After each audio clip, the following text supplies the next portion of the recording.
Donc voilà, on a donc Dr. Alice Ruet, representing the IFCE. She's a PhD in Éthologie and R&D engineer at the IFCE and INRAe on the subject of equine welfare. She will present the scientific studies about head and neck positions in horse riding. Thank you for being here, Alice.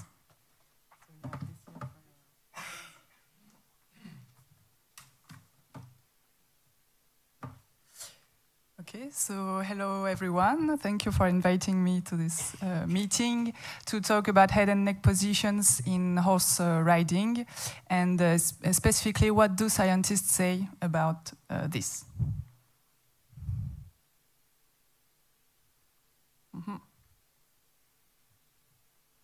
Okay.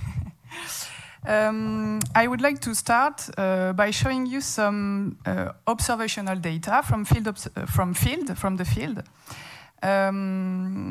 These data were published about 10 years ago. On the screen, you can see a study who was carried out on the 15 finalists at the 1992 Olympic Games and the 15 finalists in the 2008 World Cup final dressage during the Grand Prix.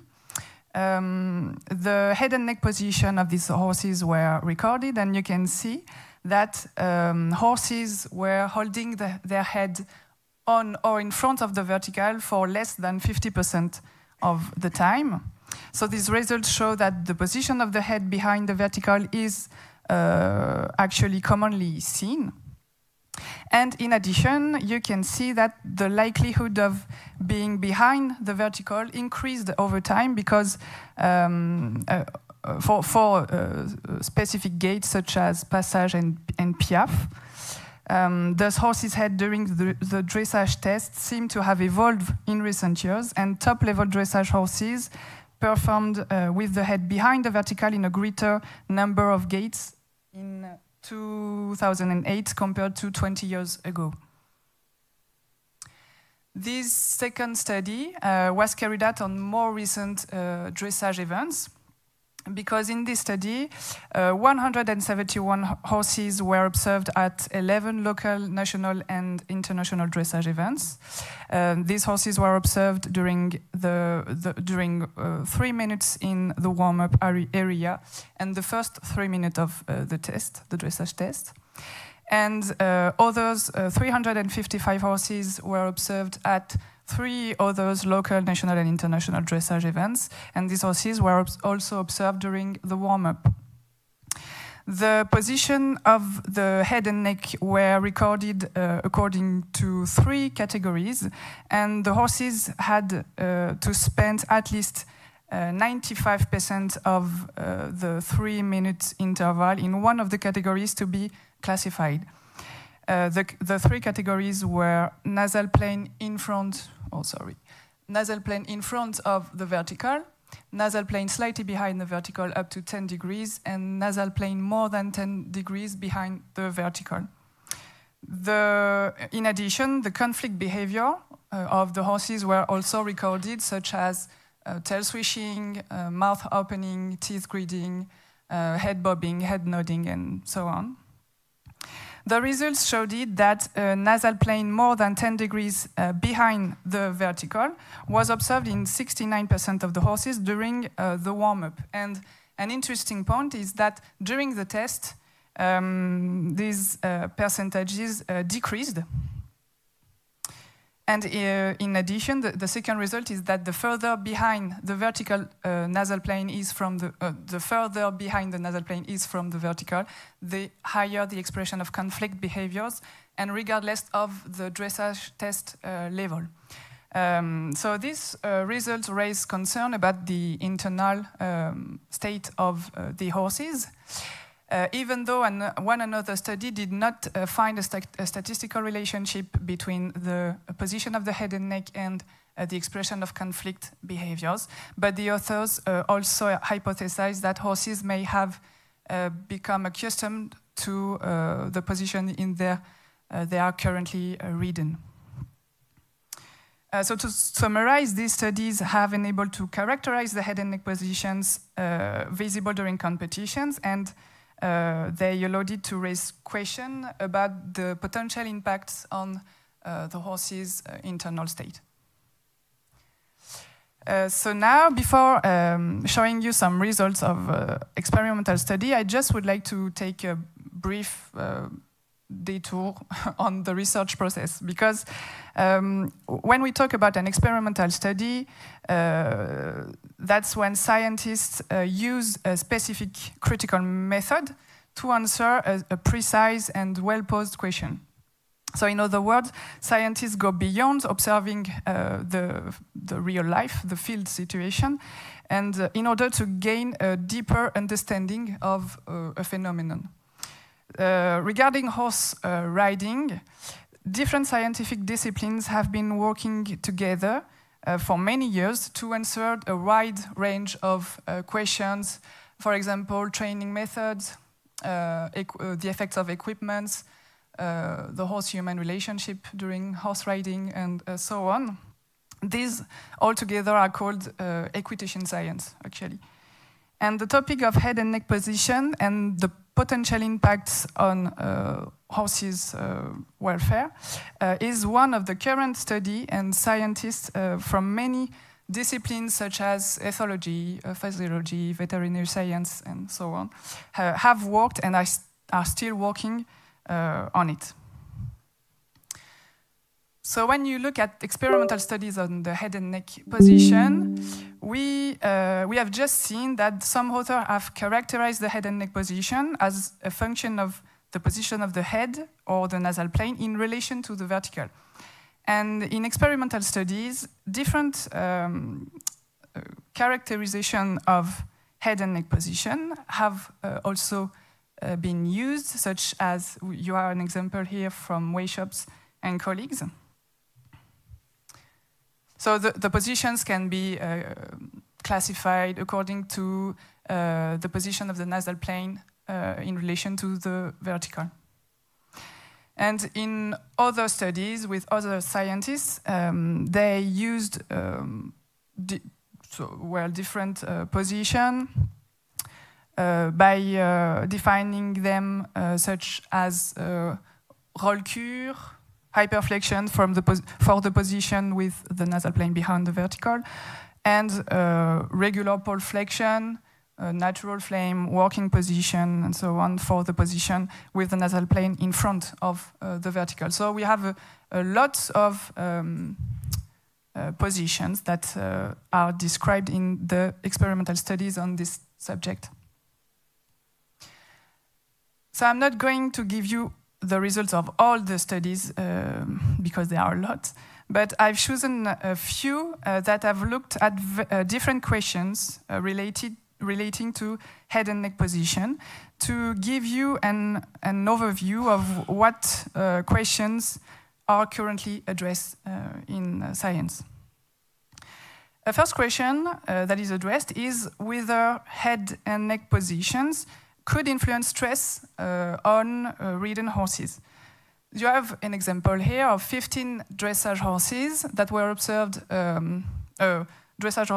from intermediate to Grand Prix level, that were observed during a crossover design, meaning that each horse was observed in each of the three positions you can see there. The three positions were loser frame, competition frame, and LDR, low, deep, and round position.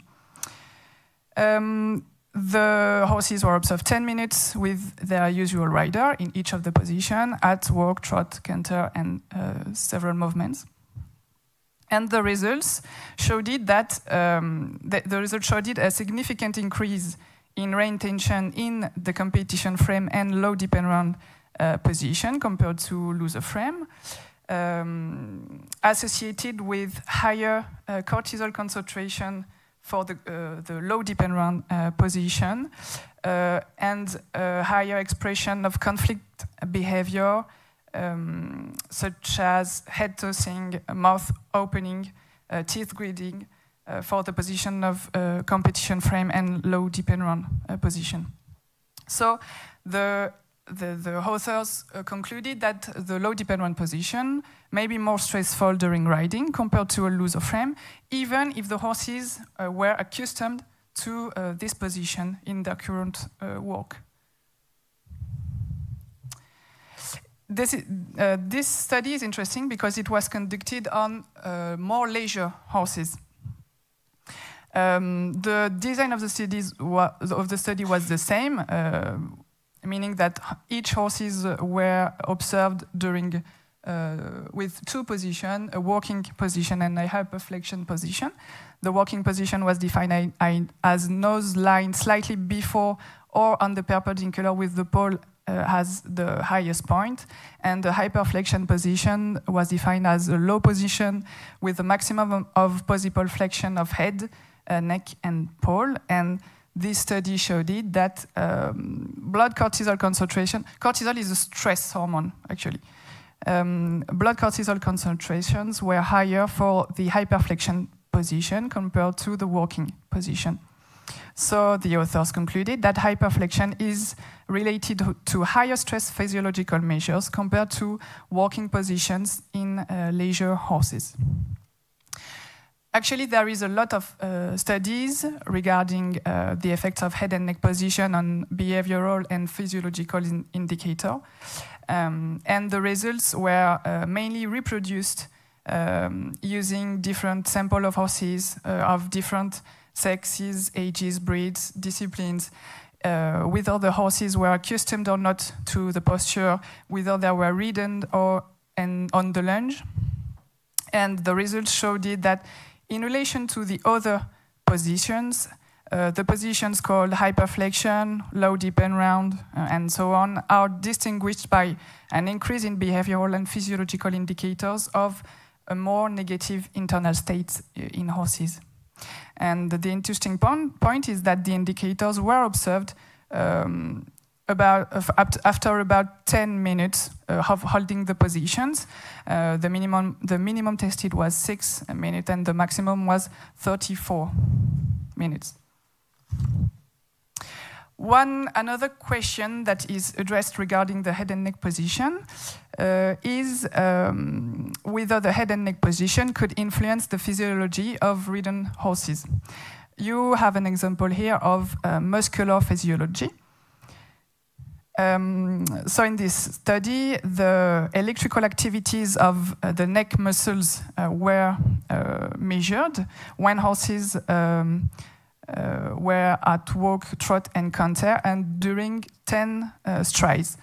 You have the 3 positions that were tested here, and the results showed it that in the HP4 position, the brachiocephalicus muscle, the muscle under the neck and on the side of the neck, is more active than in HP1 and HP2 position, and it deviated from the normal activity patterns because the activation of the cells were permanent over the 10 strides. In one another study, the HP4 position induced the most important changes on neuromuscular transmission in neck muscles when horses were ridden 24 minutes at walk, trot, and canter. And the effects were also higher compared to this position, HP5. So the results showed it higher workload for all the position, but until neuromuscular transmission dysfunction for the HP4 position. Respiratory physiology is also a lot investigating according to the head and neck position of the ridden horses. In the very recent study, 20 high-level dressage horses and 20 average-level jumping horses were ridden in each of the 2 postures you can see on the screen during 40 minutes at walk, trot, and canter, and different parameters were investigated, such as dynamic airway collapse, pharyngeal diameter, and so on, conflict behaviors. And the results showed it that the position 2, this one, was associated to an increase in conflict behavior and less relaxation behaviors, such as ears play, ears turned forward. And also this position was related to more multiple upper airway tract dynamic dysfunction, higher blood lactate concentrations only in dressage horses, higher pleural pressure, and a lower pharyngeal diameter.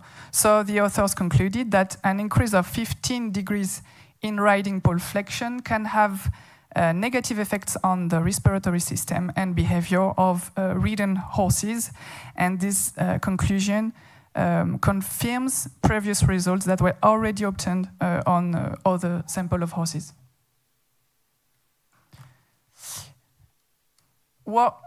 Workload is also a lot investigating regarding head and neck position.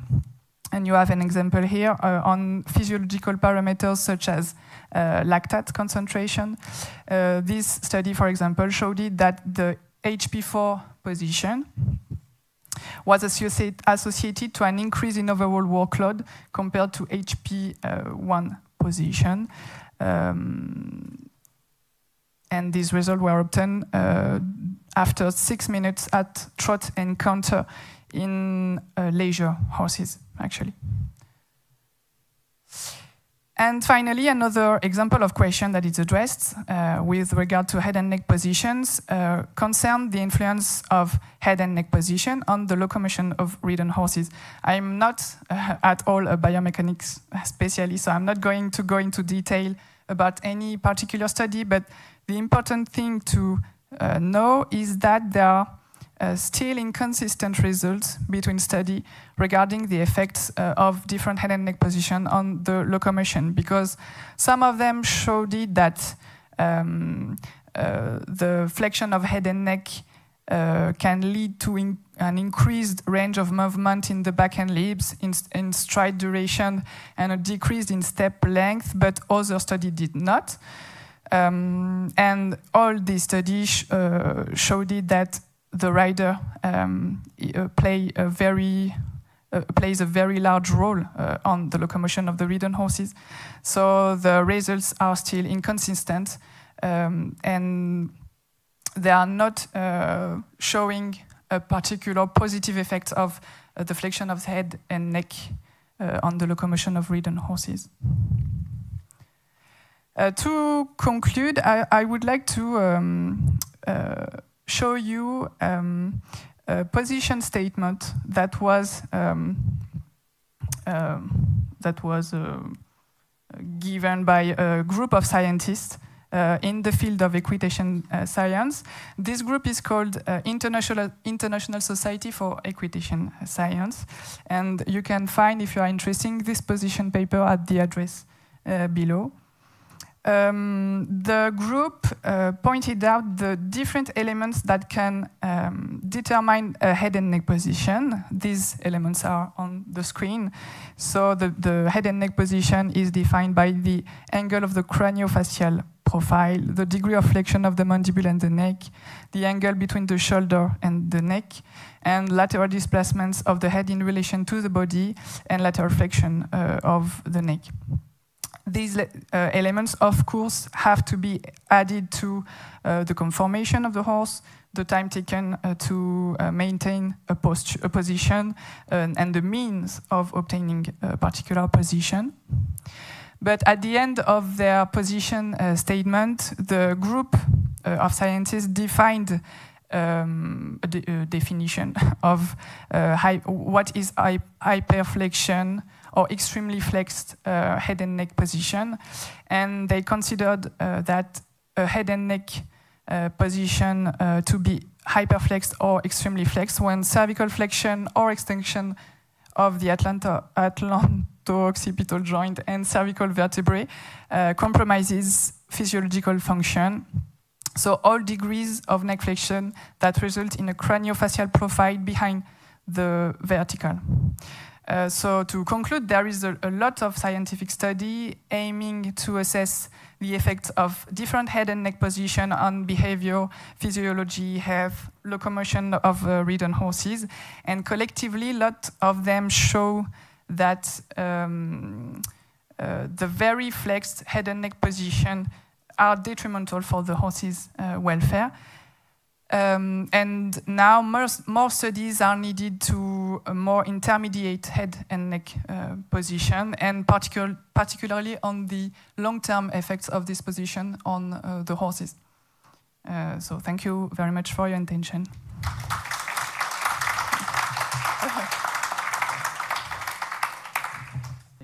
Thank you very much, Alice. This was very nice. I just suggest that as Karen Luke, who will be talking at 9:50 by video conference, we have like 5 big minutes to discuss a little bit with Alice Ruet, if you want, if you have questions about these scientific studies, or even with Jean-Yves, if you have questions for Jean-Yves or for me. Okay, good. So, does anyone have a question for Alice? Voilà, Sarah Fricoteau qui est devant.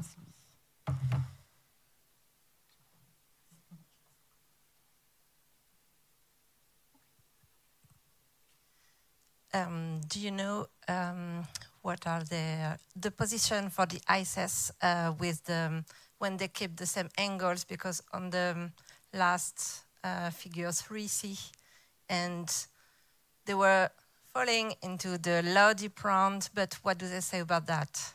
Because they keep the same angles, but they just they forget to think about putting some weight on the shoulders. So you are wondering if whether the ISIS has a position on that posture, on the LDR. The ISIS position on this posture is to say that this is an hyperflexed posture because the craniofacial profile is behind the vertical. So the ISIS position is to say, be careful, there could be possible negative effects on the horses. But actually the scientific study we have for now are mainly on the more flexed positions.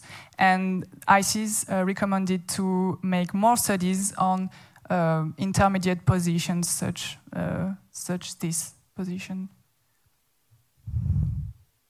Thank you. I just wanted to say something about these scientific studies. So it's really very difficult, I think, to prove also the long-term negative influence of hyperflexion on horses, because it's really very difficult also to have riders who ride very correctly their horses. So we have very little proof of a good rider having a good influence on the long term than a rider who is, I say good and bad. That's not good, but yeah, that's my position. I think hyperflexion is not a good method to train horses in, but it's very difficult to prove scientifically that on the long term we have really bad influence on the horse's body and mind, especially the mind. We have no proof of a negative influence on the mental state of a horse. We can only observe that horses are going to learned helplessness, but as we have no scientific proof of what learned helplessness is, we can't prove it. But I think everyone here in the room, maybe everyone, can agree that these horses are also mentally in a very bad state, and this is impossible to really prove. The depression, some learned helplessness, depression, all these things. And also what I also think about this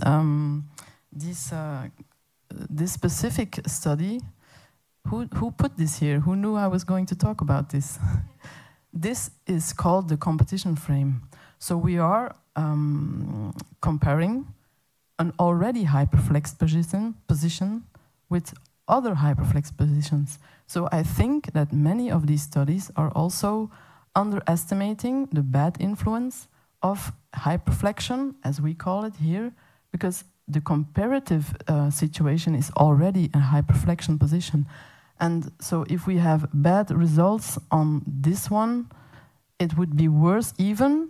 I think it's just a supposition, it's not proven, but I think it's quite logical that if you ride horses in a competition frame like this is not a good competition frame. It's already quite far behind the vertical, with the pole not at all as the highest point. So it's really very difficult. I think we have already many studies who have been proven that hyperflexion is not good for horses, and I think they are underestimating the real long-term and acute effects of hyperflexion on horses.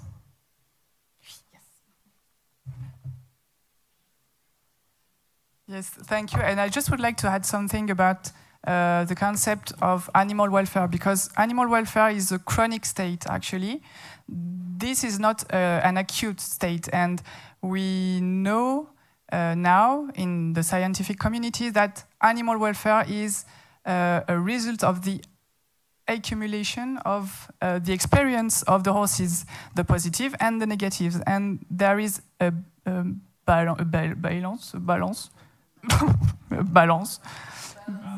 between the positive and negative experience, and the result of this is the state of welfare of an animal.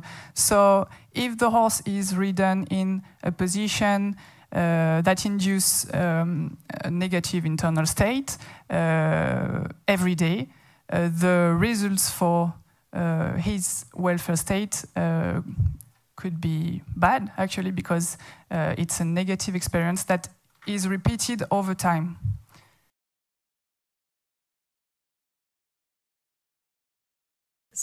Thank you very much, Alice, for all this.